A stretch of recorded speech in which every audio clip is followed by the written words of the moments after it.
Hello students, welcome to ED Savitri YouTube channel. आज आम नवम और दशम श्रेणी बहिर जो प्रथम पाठ पद्य वंदे उत्कल जननी विषय पढ़ा। चलो एबे आम पढ़ा स्टार्ट करवा। फास्ट आम पढ़ा कवि परिचय। वंदे उत्कल जननी कवितार कवि किए? लक्ष्मीकांत महापात्र। वंदे उत्कल जननी कवितार कवि किए? लक्ष्मीकांत महापात्र। चलो अबे आम कवि परिचय पढ़ा। लक्ष्मीकांत महापात्र 1888 मसीह जन्मग्रहण करते और 1953 मसीह देहत्याग करते। ओडिशा रे कांत कवि भाव से सुपरिचित। ओडिया भाषा और साहित्य रे उल्लेखयोग्य कृति समूह रचना द्वारा से कालजयी स्रष्टा रूपे सुख्यात। से 1888 मसीहा डिसेम्बर मास 9 तारिख माणबस गुरुवार दिन जन्मग्रहण कर नाम कौन रखाई? लक्ष्मीकांत। मानस गुरुवार क्या पूजा कराए? माँ लक्ष्मी को पूजा कराए से लक्ष्मी ना रखाई। कांत कांत अर्थ कौन? स्वामी। से लक्ष्मी को स्वामी कांत लक्ष्मीकांत से लक्ष्मीकांत से रखी बापा माँ। पिता चौधरी भागवत प्रसाद सामंतराय महापात्र थिले जमीदार और संप्रति भद्रक जिलार अंतर्गत तालपदा ग्रामर बासिंदा। माता राधामणी देवी थिले कंटापड़ा जमीदार कन्या।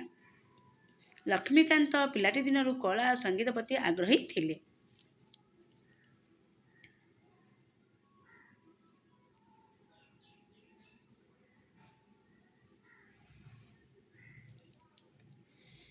लक्ष्मीकांत पिलाटी दिनरू कला संगीत प्रति आग्रही थिले। कटक और बालेश्वर हाईस्कूल शिक्षा समाप्त करी से कोलकातार रिपन कॉलेज एवं कटकर रेभेन्सा कॉलेज रे उच्च शिक्षा लाभ करथिले। कुलगुरु रामदासंक प्रेरणा उत्साह लक्ष्मीकांत संगीत साधना रे निजकु नियोजन कराइथिले। यही महान साधक और स्रष्टांकर परलोक घटिला केबे? 24 फेब्रुआरी 1953 राम कुलगुरु रामदासंक प्रेरणा उत्साह लक्ष्मीकांत संगीत साधन निजक नियोजन कराइथिले। आमे माने भी कार प्रेरणा उत्साह आगक बढ़ू ना नहीं, सेमिति कुलगुरु रामदासंक प्रेरणा उत्साह लक्ष्मीकांत आगक बढ़ी थिले।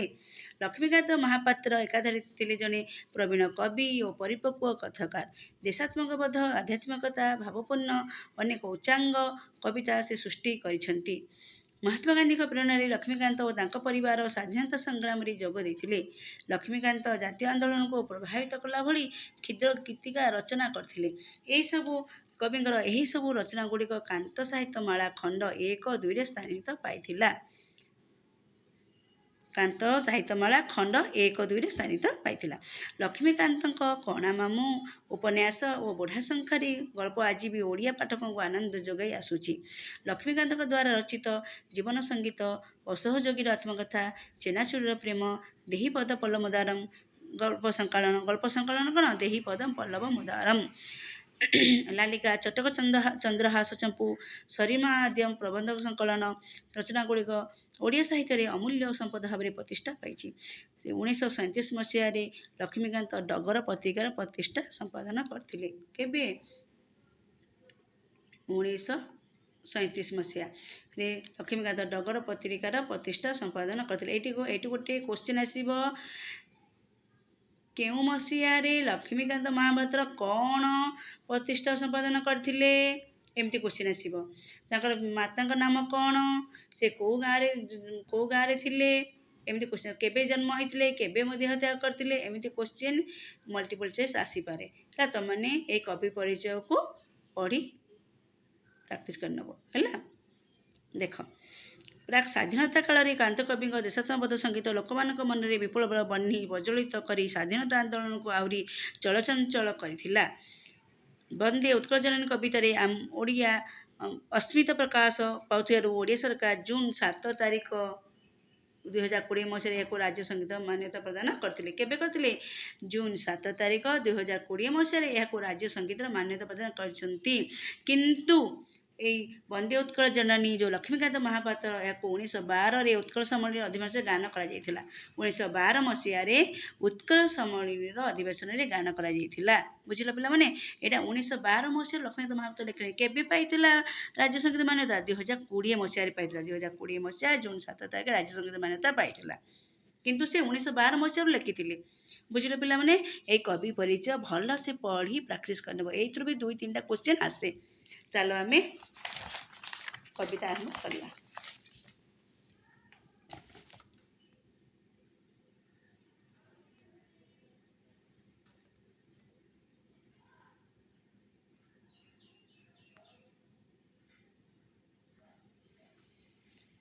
वन्दे उत्कल जननी, वन्दे उत्कल जननी, चारुहासमयी चारुभासमयी जननी जननी जननी, वन्दे उत्कल जननी।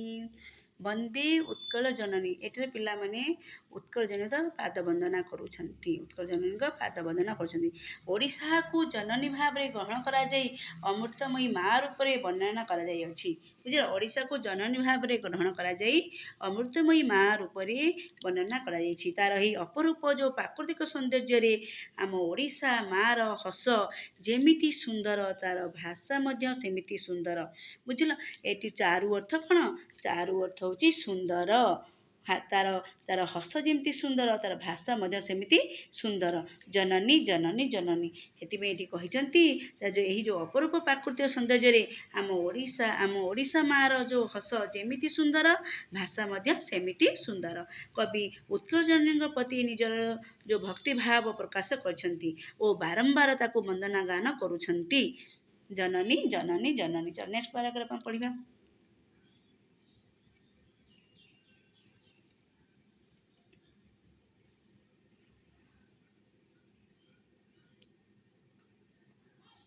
पूत पयोधि विधौत शरीरा, ताळतमाळ सुशोभित तीरा, शुभ्रतटिनी कुलशिखर समीरा, जननी जननी जननी, वन्दे उत्कल जननी, वन्दे उत्कल जननी। पूत ଅର୍ଥ କ'ଣ? ପବିତ୍ର, ପୟୋଧି ଅର୍ଥ ସମୁଦ୍ର, ବିଧୌତ ଅର୍ଥ ଧୋଇ ହୋଇଥିବା। ଆଉ ତାଳ ତମାଳ, ତାଳ ଗୋଟିଏ ବୃକ୍ଷ, ତମାଳ ବି ଗୋଟିଏ ବୃକ୍ଷ, ଗୋଟେ ଗଛ। ତାଳ ଗଛ ବହୁତ ଡେଙ୍ଗା ହେଇକି ଥାଏ, ତମାଳ ବୃକ୍ଷ ବି। ସୁଶୋଭିତ ତୀରା, ତୀରା ହେଉଛି କୂଳ, ଯେଉଁ ଶୋଭା ପାଇଥାଏ। ତାଳ ଗଛ, ତମାଳ ଗଛ ଯେଉଁ ନଦୀ କୂଳ ଥାଏ, ଶୋଭା ପାଇଥାଏ। ଶୁଭ୍ର ତଟିନୀ, ଶୁଭ୍ର ସ୍ୱଚ୍ଛ ନିର୍ମଳ ଜଳ, ତଟିନୀ ଅର୍ଥ କ'ଣ? ନଦୀ କୂଳ ହେଲା।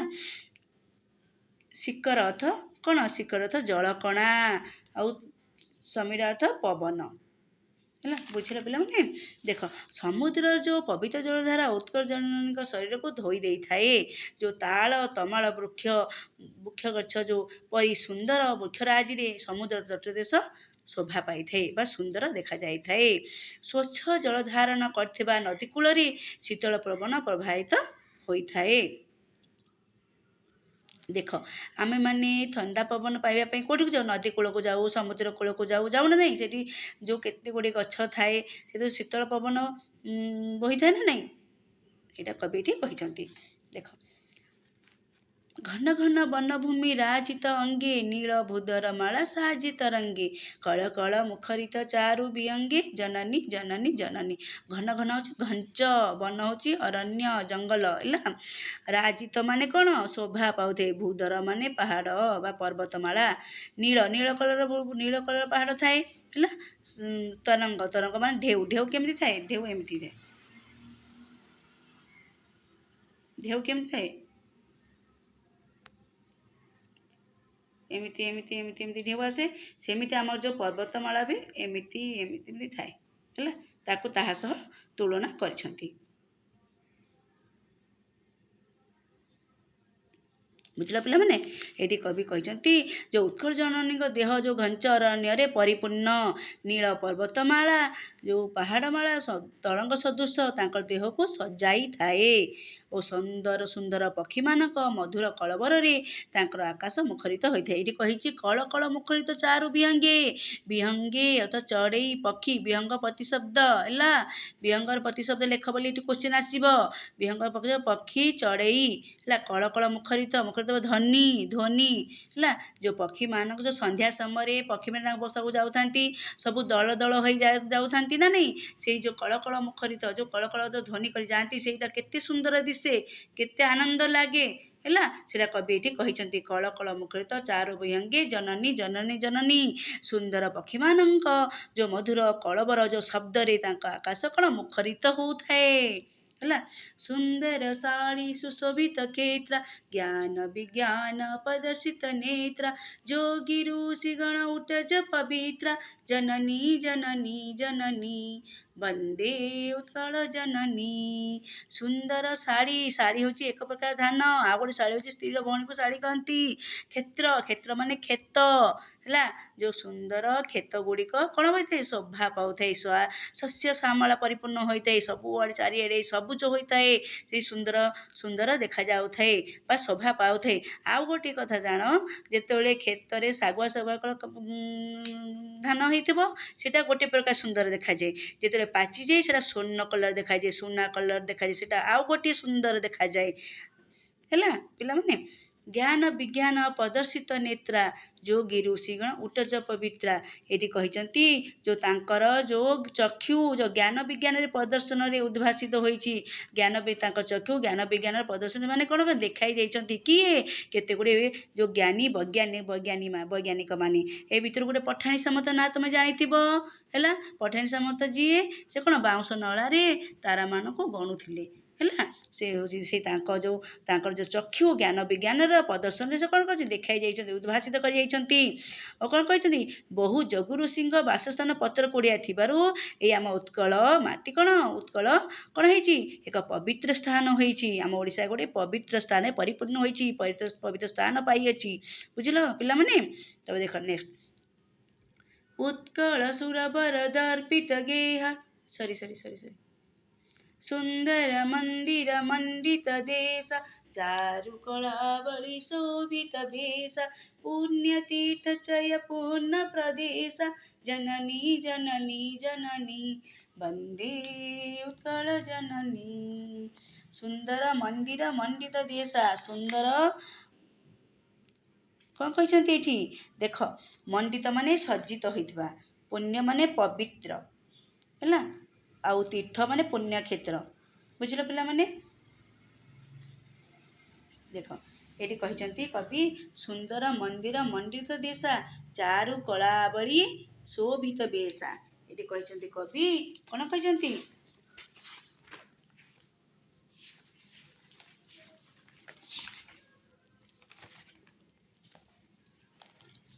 କହିଛନ୍ତି ଦେଖ, ତୀର୍ଥଚୟ ପୂର୍ଣ୍ଣ ତୀର୍ଥସ୍ଥାନଙ୍କ ସମର ପରିପୂର୍ଣ୍ଣ ହେଲା, କହିଛନ୍ତି ଏଠି କବି, ସୁନ୍ଦର ମନ୍ଦିରମାନଙ୍କରେ ଉତ୍କଳ ଭୂମି ବିମଣ୍ଡିତ, ତାଙ୍କର ଯେଉଁ ବେଶ ଚାରୁକଳା ଦ୍ୱାରା ସୁଶୋଭିତ, ଅନେକ ପୁଣ୍ୟତୀର୍ଥରେ ଉତ୍କଳ ପ୍ରଦେଶ ପରିପୂର୍ଣ୍ଣ ହୋଇଛି ବୋଲି କବି କହିଛନ୍ତି। ଦେଖ, ସୁନ୍ଦର ମନ୍ଦିର ମଣ୍ଡିତ ଦେଶା, ସୁନ୍ଦର ମନ୍ଦିର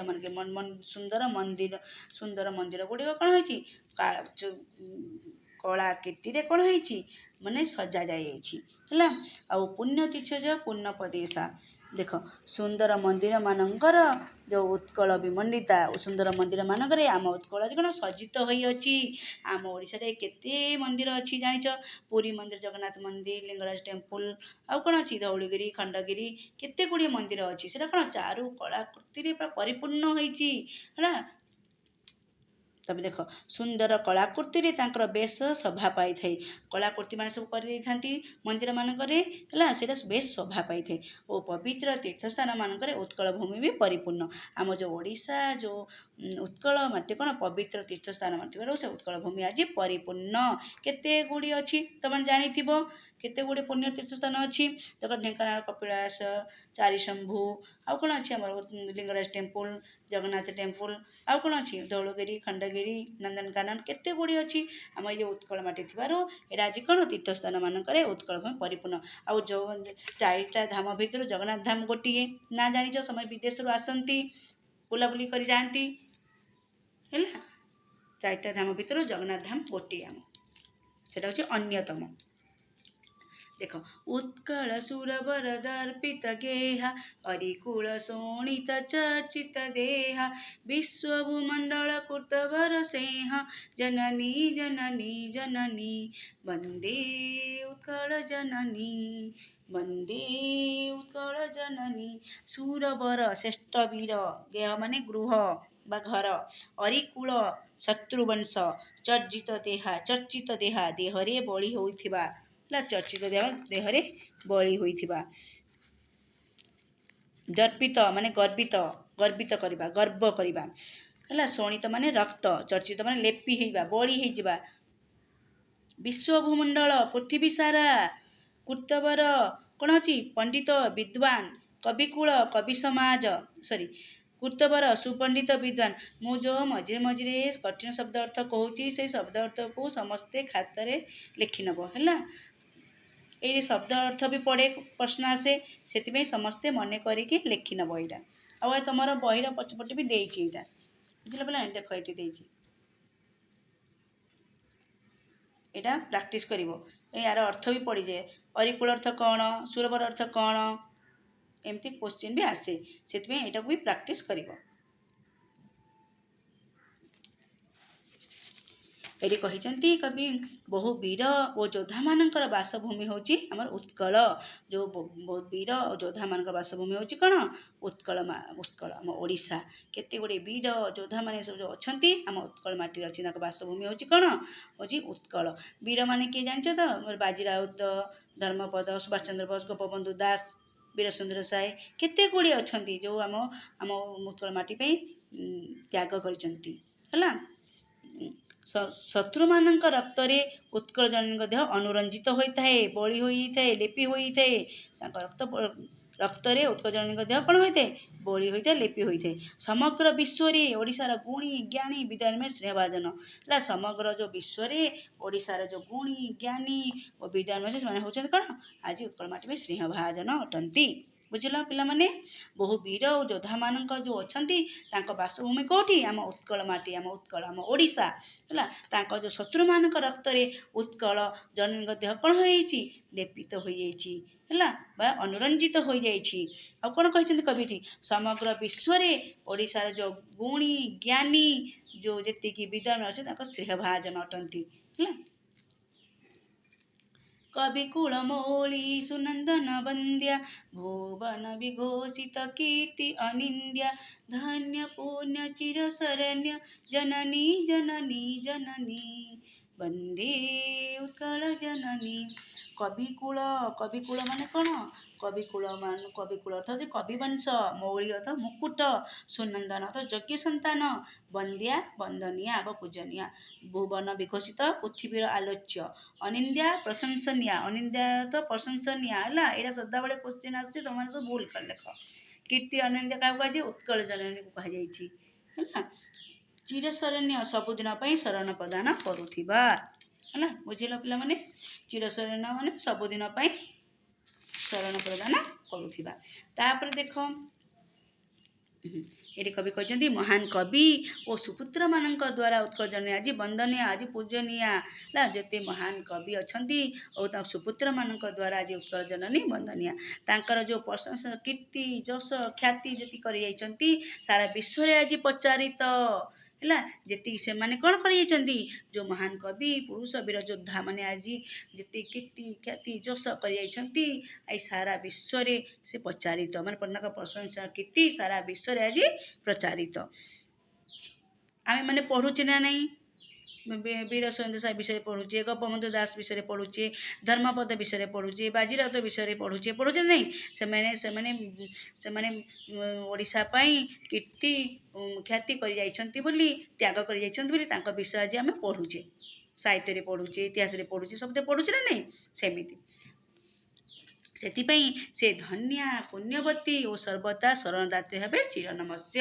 ହେଲା କହିଛନ୍ତି। ସେ ଧନ୍ୟ, ସେ ପୁଣ୍ୟ, ସେ ଚିରଶରଣ୍ୟ, ସେ କ'ଣ ଚିରଶରଣ୍ୟ ତ କ'ଣ କହିଥିଲି ସବୁଦିନ ପାଇଁ ଶରଣ ପ୍ରଦାନ କରୁଥିବା ସବୁଦିନ ସେ ଭାବେ ଚିରନମସ୍ୟ, ତାଙ୍କୁ ସଦାବେଳେ ଚିରନମସ୍ୟ କରିବା ଉଚିତ କହି ସେଥିପାଇଁ ସେ ଆଜି ଧନ୍ୟ କାହା ପାଇଁ ଉତ୍କଳ ମାଟି ଆଜି ସେଥିପାଇଁ ଆଜି ଧନ୍ୟ ପୁଣ୍ୟବତୀ ଓ ସର୍ବଦା ଶରଣଦାତ୍ରୀ ଭାବେ ଚିରନମସ୍ୟା। ଜନନୀ ଜନନୀ ଜନନୀ। କେମିତି ଲାଗିଲା ପିଲାମାନେ? ଭଲ ଲାଗିଲା କମେଣ୍ଟରେ ମୋତେ କମେଣ୍ଟ ବକ୍ସରେ ମୋତେ ଜଣାଇବ। ଆଉ ଯାହାର ଯେଉଁଟା କ'ଣ ଡାଉଟ୍ ଅଛି କମେଣ୍ଟ ବକ୍ସରେ ଜଣାଇଲେ ମୁଁ ଡାଉଟ୍ କ୍ଲିୟର କରିବି। Okay, thank you.